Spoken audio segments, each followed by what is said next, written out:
Hi, I'm Rita Wilkins, also known as the Downsizing Designer.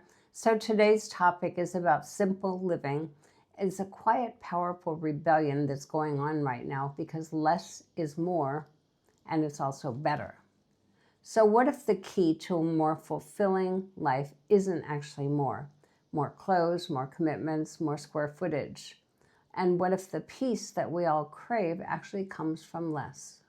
Less noise, less distraction, and less stuff. So in a world that's shouting more is better, simplicity is a quiet and intentional rebellion. It's brave, it's bold, and for many of us, it's the first step towards real freedom.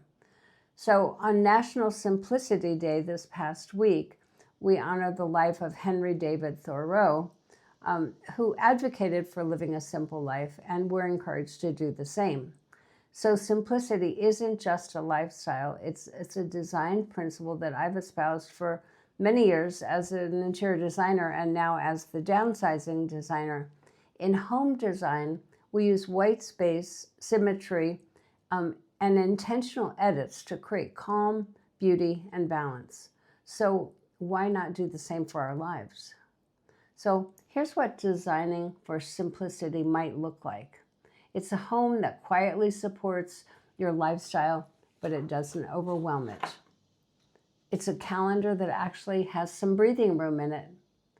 And it's a wardrobe with fewer but high quality pieces that you love wearing and feel great in them every time. So simplicity is intentional.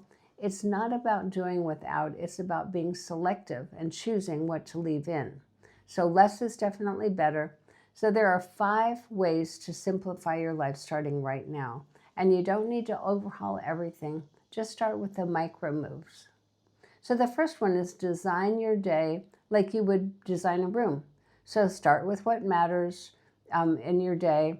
Remove that noise, remove the excess, and focus only on the things that really matter to you, only the things that belong there. And ask yourself, does it support the life that I truly want? If it doesn't align with that simple life that you're trying to create, then just thank it and let it go. And the third way is to give yourself some white space. So designers intentionally leave open space. And you can do the same with your schedule. Not every hour has to be booked. And I'm laughing because that was the way that I used to live. And then the next one is to declutter your digital life. So be intentional about the quality of your life. Unsubscribe, mute, unfollow. A cluttered phone creates a cluttered mind. And the last one is simplify just one category. So it might start with books, your shoes, that infamous junk drawer. Don't tackle the whole house. Just small wins build momentum. And life does get easier when you design with the simplicity in mind.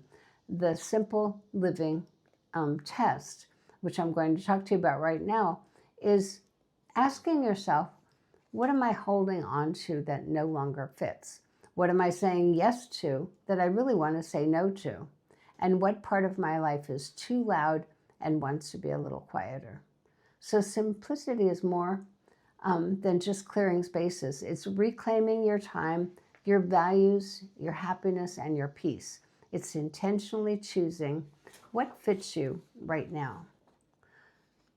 So you don't have to move to the woods like Henry David Thoreau did. You don't have to throw out everything just to start over.